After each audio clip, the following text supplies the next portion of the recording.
I mentioned in Stanger the other night that one doctor asked me in the Transvaal, we were traveling, we were going to the airport.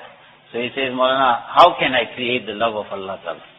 Show me, give me a prescription, but it must be very simple. Simple prescription. So I said, it's very simple. All you have to do is go to the masjid a little before time. Don't go there dashing from the business of Allah Akbar in the namaz.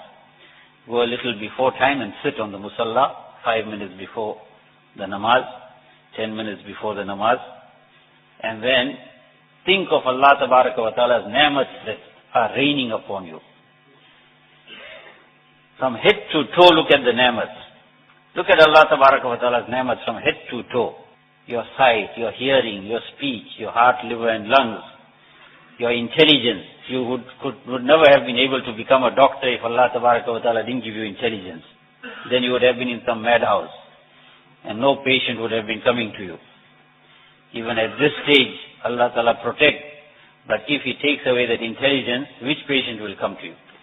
So look at all the ni'mats of Allah Tabaraka wa Ta'ala. Then look at your Mercedes Benz in which you are traveling. Look at the beautiful home in which you are living. Look at your lovely little children that Allah Ta'ala has blessed you with. Look at the wealth that Allah Tabaraka wa Ta'ala has given you, the clothes that He has given you, the air that He has given us to breathe. So much of ni'mat, there's so much of ni'mat. Now when you are going to think of all these ni'mat, it will create the love of Allah Ta'ala. And at the same time, it will create in the heart a deep regret. You will feel ashamed.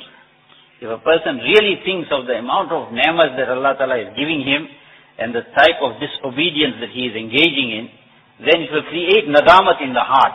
The person will feel ashamed. It's like a father giving to the child everything and the child keeps on swearing the father. What would that father do to the child? Or if a friend gives to a friend gifts and that friend keeps on swearing and cursing him and rejecting him, then will that friend give gift again?